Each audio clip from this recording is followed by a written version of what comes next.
Ventana con Carlas Francino. A las 7:07 de la tarde, 6:07 en Canarias, saludamos de nuevo a Nieves con Costrina, que hace doblete hoy en La Ventana. Sí. ¿Verdad? Me voy a empadronar. Bueno, no está mal, no está mal. Dame una hoja del padrón. No está mal. ¿Qué te parece la resolución final, la resolución temporal de la crisis en la monarquía británica? Esto de la reina que les acepta en un periodo de transición que nadie sabe cuánto va a durar. El titular es, parece que la reina ha tragado.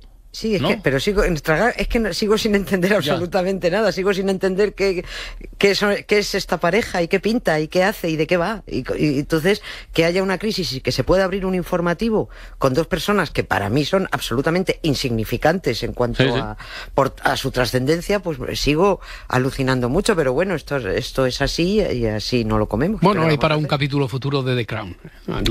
Eso podría ser. Eso seguro. Sí, pero vamos, que yo alucino mucho. Bueno, pues que se vayan. ¿Y a mí qué? ¿Que los británicos le seguir pagando o lo que sea? Pues que se lo paguen. ¿Qué le vamos a hacer? Si es que no, pero de verdad que no lo entiendo. Es que me aturullo porque no lo entiendo. Nada, ya está. No lo entiendo. En La Ventana acontece, que no es poco, un relato personal de la historia con Nieves con Costrina, Cadena SER. Bueno, la historia que hoy nos trae Nieves puede tener refuerzos, si así lo desean, a través del cine, porque sigue en cartel una película que se basa precisamente en ella. Hoy hablamos del caso Dreyfus, que es un paradigma de lo peor que rodea el poder o que puede rodear el poder. La mentira, la manipulación, el abuso, la injusticia. Pobre capitán Dreyfus, Fatal, pobre y la que se lió, ¿no? Hombre, además esto viene a colación porque el miércoles pasado Carlos Bollero dijo que la última película de Roman Polanski le parecía impecable pero fría que ha hecho, ¿no? El oficial y el espía, ¿no? No me extraña porque el tema es muy árido, los protagonistas son militares, jueces, obispos y políticos, y de ahí no sale nada ni emocionante ni cálido, es imposible, ¿no? La peli es muy buena, ha sido León de Plata, premio especial del jurado en el último Festival de Venecia, y aquí se ha estrenado, a mí me extraña mucho, con el título de El oficial y el espía, ¿no? A mí me parece un título que resta mucha fuerza a la historia, con lo fácil que hubiera sido traducir el original Yo acuso, que es como se llama, es el título que le puso Polanski, pero en francés, J'accuse, ¿no? Bueno, me parece más contundente y sobre todo más fiel a la historia, Yo acuso, porque también es el título del artículo que salió publicado en primera plana, 6 columnas, en el diario francés La Aurora, el 13 de enero de 1898. Más que un artículo, era una carta abierta escrita por Emilio Zola para nosotros, y dirigida al presidente de la República Francesa. En esa carta, bueno, pues llamaba al alto staff judicial, a los miembros del gobierno, al clero, que fueron lo peor, y a la cúpula militar, los llamaba de todo menos bonitos, ¿no? Todos mintieron, cometieron perjurio, pecaron, acusaron de espionaje al militar Alfred Dreyfus con pruebas inventadas, lo condenaron solo por el hecho de ser judío, pusieron a todos los franceses en su contra a base de noticias falsas, y cuando fueron pillados en la mentira, cuando los jueces, obispos, políticos y militares quedaron al descubierto, abusaron de su poder para no dar ni un paso atrás, ¿no? Eso sí, mentirosos y traidores eran, pero muy patriotas, mucha bandera, y cada 2 por 3 estaban con eso de Vive la France, ¿eh? Quien no conozca el caso Dreyfus ni se imagina además las consecuencias que trajo. Yo sí recomiendo ver la película para aprender, para saber que los malos siguen estando aquí y que seguimos siendo muy tontos y muy manejables. Eres tonto, Simón, y no tienes elección. Tu cráneo rapado al cero, quita esa gorra de obrero y sortea la cuestión.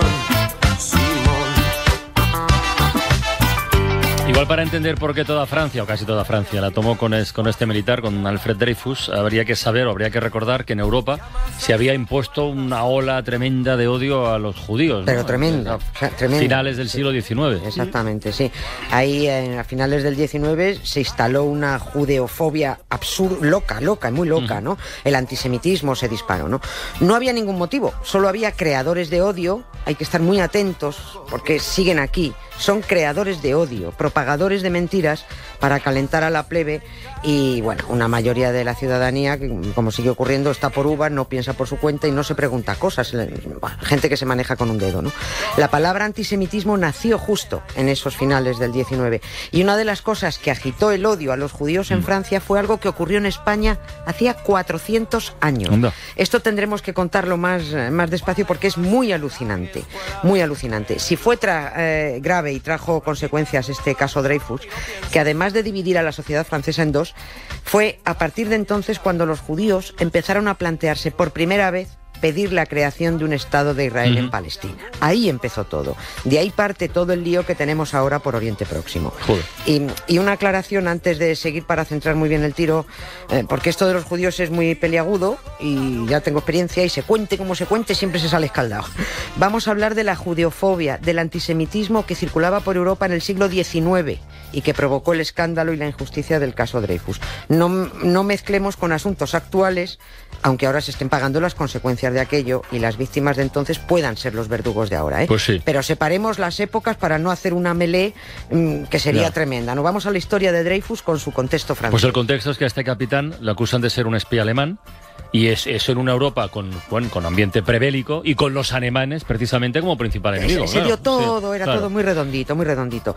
En ese ambiente prebélico contra los alemanes y de odio hacia los judíos, en Francia descubren que tienen un espía en el ejército, bastante matado por cierto, que está ofreciendo información a los alemanes y se ponen a buscarlo, vamos a localizar al espía, y encuentran al capitán de artillería Alfred Dreyfus, al que acusan de espía con las siguientes pruebas.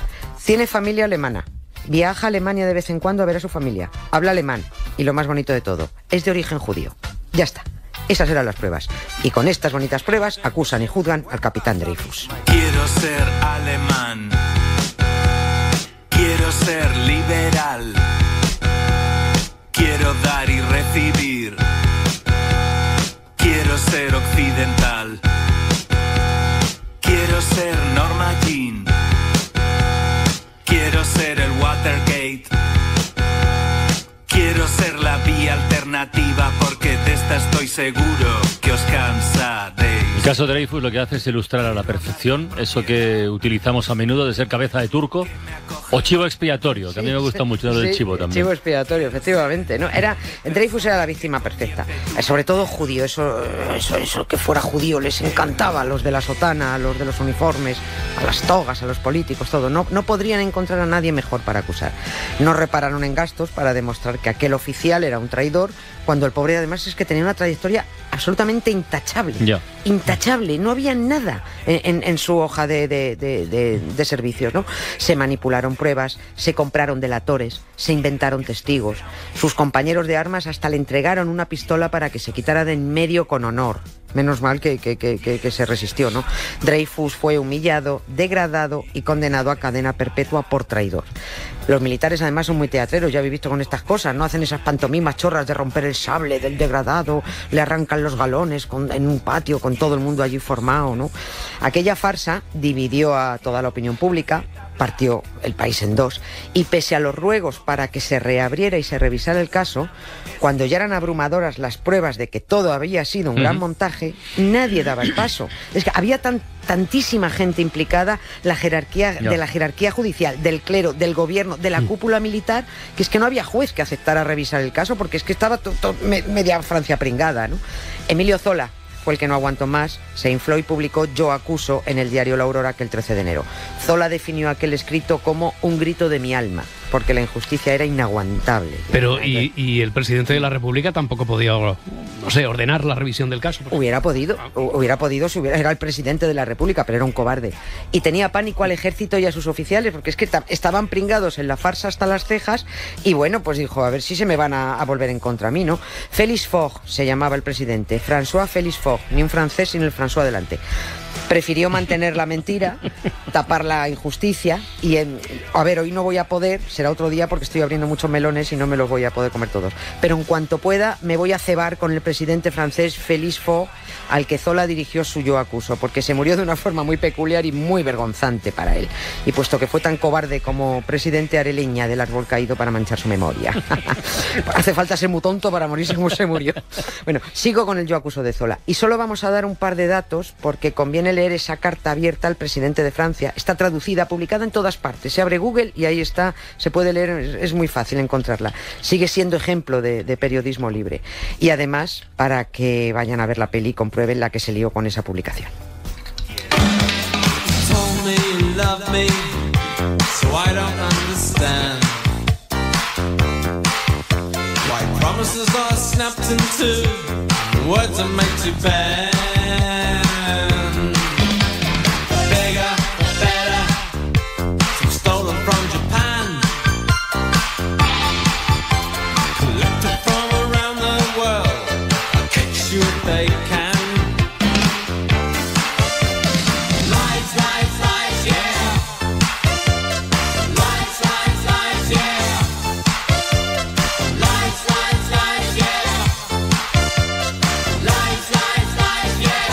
Oye, Nieves, ¿pero este Yo acuso de Zola era con nombres y apellidos o eran acusaciones genéricas a los estamentos militares, judiciales y políticos? Disparó a todas partes. Disparó en todas direcciones. En su Yo acuso explicó con pelos y señales todas las mentiras del caso, todas las pruebas inventadas y señaló a todos los poderes uno a uno. Pero el Yo acuso fue con nombres y apellidos.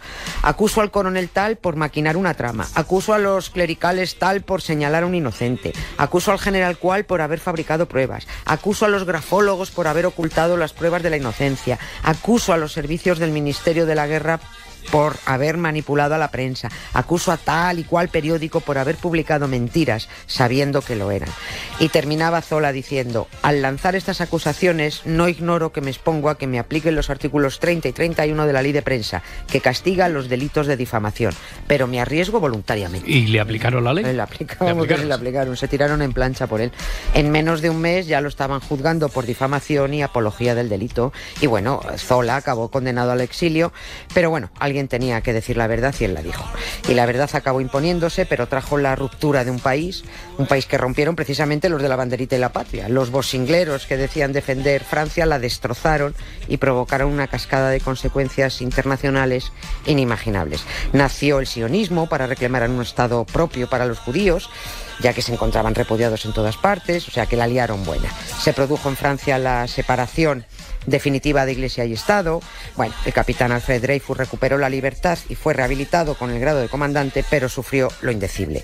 Emilio Zola ahora está en el Panteón de Ilustres de París. Los miembros de las cúpulas militar, judicial, eclesial y política francesa pasaron a otro panteón, al de las gentes más infames de la historia de Francia.